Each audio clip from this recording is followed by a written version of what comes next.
हनुमानगढ़ से एक बड़ी खबर आ रही है। अंबाला में 3 आतंकी पकड़े जाने का मामला। हनुमानगढ़ में विस्फोट की प्लानिंग का हुआ खुलासा। हनुमानगढ़ कनेक्शन को लेकर बोले हनुमानगढ़ एसपी हरिशंकर ने कहा है कि मामले की जांच कर रहे हैं। अंबाला पुलिस से भी मामले पे चर्चा हुई है और पूछताछ में डीएसपी के नेतृत्व में पूछताछ की गई है। और आपको बता दें कि सभी तथ्यों के आधार पर जांच आगे बढ़ेगी। सीसीटीवी के आधार पर घटनाक्रम की पुष्टि की जाएगी। प्रयास कर रहे हैं जल्द ही पूरे मामले का खुलासा हो। घटनाक्रम के समय जिला पुलिस थी पूरी प्रक्रिया में मौजूद। अब ऐसे में जिले में लगातार चेकिंग और गश्त बढ़ा दी गई है। अभियान चला दिया गया है। हथियारों की एक बड़ी खेप भी उसी दौरान पकड़ी गई थी। पूछताछ में तीनों आतंकियों ने बताया कि हनुमानगढ़ में रखा था आईईडी। करीब 5 दिन हनुमानगढ़ में पड़े रहे आईईडी के पार्सल। आरडीएक्स नहीं पहुंचा, इसलिए आतंकियों का प्लान बिगड़ गया। आतंकियों का हो सकता है पाकिस्तान कनेक्शन।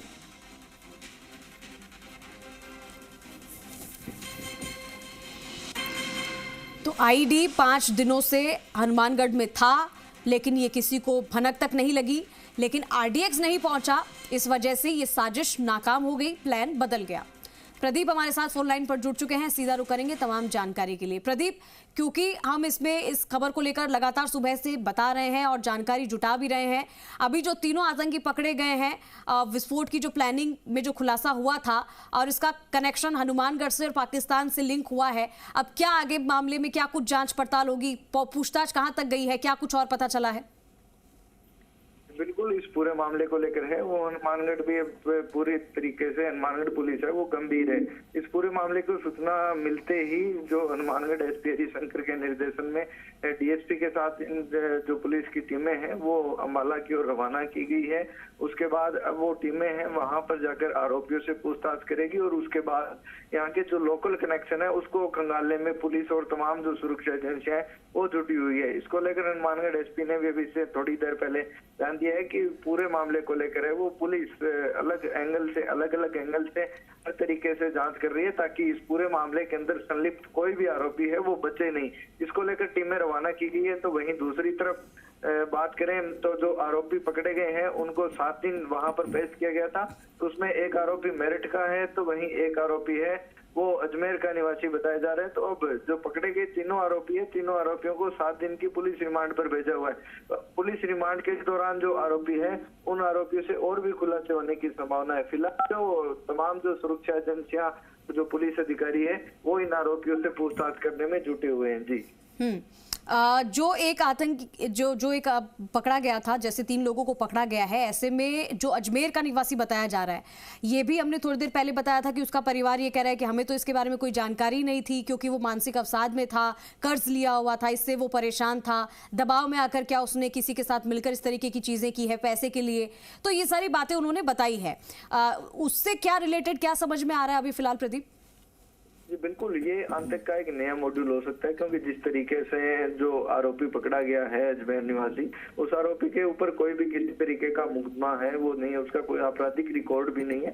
ऐसे में अब जो आतंकी है, जो ऐसे संगठन चलाते हैं जो लोग, वो ऐसे और जो उस व्यक्ति का है वो वहां पर जो आसपास के जो इलाके हैं वहां पर भी उस व्यक्ति की किसी भी तरीके की कोई झगड़ालू प्रवृत्ति है, इस तरीके की कोई घटना में वो संलिप्त नहीं पाया। तो ऐसे में जो ये आतंकी है, ऐसे में ये अब नए मॉड्यूल पर कार्य कर रहे हैं। ये ऐसे युवाओं को निशाना बना रहे हैं। और बड़ी बात ये है कि इस पूरे मामले के अंदर जो पकड़े गए तीनों आरोपी हैं वो 20 से 25 वर्ष की उम्र के बताए जा रहे हैं। तो ऐसे में जो ये आतंकवादी हैं, जो ये आतंकी संगठन चलाते हैं, ये लोग भारत के उन युवाओं को निशाना बना रहे हैं जो जिनको जो पैसे कमाने की लालसा रखते हैं। तो ऐसे में उन लोगों के जो ये पूरा मामला है, अब ये लोग पकड़े गए हैं, इनसे पूछताछ हो रही है, तो अलग अलग चीजें हैं वो सामने आ रही है।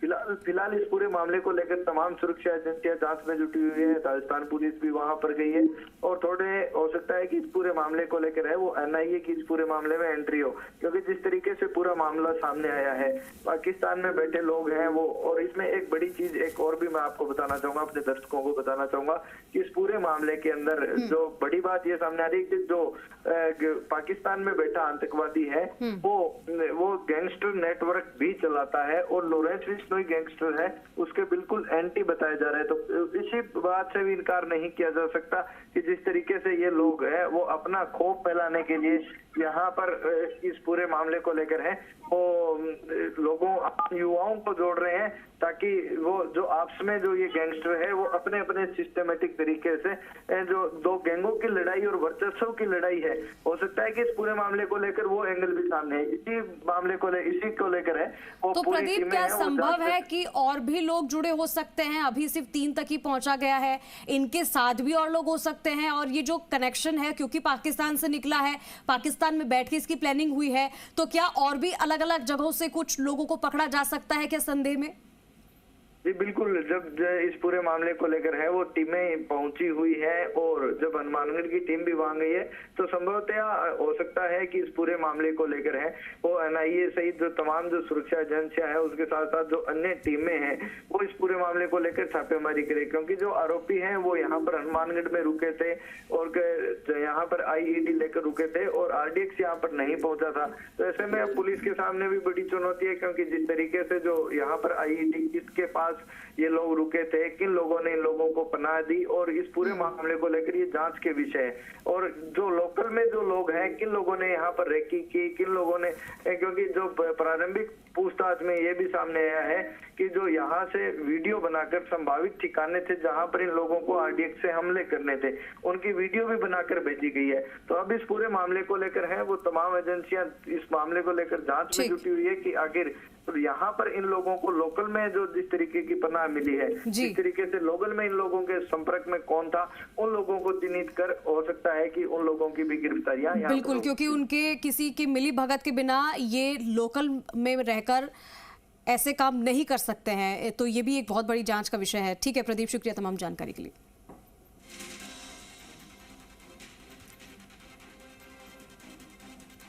अभी जब इनसे पूछताछ हो जाएगी डिटेल में और कुछ चीज़ें वेरीफाई होंगी, फिर हमारे द्वारा कार्रवाई की जाएगी। अभी भी हम अपने स्तर पर सीसीटीवी और जो चीज़ें हैं हम लोग वेरीफाई कराने का प्रयास कर रहे हैं। पूरा हमारा प्रयास है कि इस मामले का जल्दी जो खुलासा होगा। इसमें आज हमारी टीम वहीं अम्बाला में कैंप कर रही है। मैं अपनी टीम के लगातार टच में हूँ, मैं उच्च अधिकारियों के भी टच में हूँ। तो जैसे ही कोई हमें सटीक चीज़ मिलेगी हम बिल्कुल इसमें कार्रवाई करेंगे। जो टाइमिंग ये लोग अभी प्रथम दृष्टया मेरे पास आई है, उसी टाइम पर हमारी जो टीम थी वो लगातार गश्त और चेकिंग, इंटर स्टेट चेकिंग हमारी लगातार कर रही थी डीजी साहब के मार्गदर्शन में। और उनके कब्जा से हमें एक सस्पेक्टेड बैग मिला जिसमें एक्सप्लोजिव था, तो उसको हमने बीडी टीम बुला के, बम डिस्पोजेबल टीम बुला के और निष्क्रिय करवा के और उसको हमने रिकवर किया है। तो आगे की अभी हमारी इन्वेस्टिगेशन कितनी मात्रा में वजन तोला गया? अभी तोलने पर ये 2 kg के अराउंड है, 1 किलो 975 ग्राम। कितने लोगों को गिरफ्तार किया? हमने 3 लोगों को इंटरसेप्ट किया है, बाकी और इन्वेस्टिगेशन। कहाँ से लेकर आए थे? इनमें से एक कंबासी गांव का रहने वाला है, एक अजमेर का रहने वाला है और एक मेरठ का रहने वाला है। कहाँ से लेकर आए थे? वो उसके बारे में अभी आगे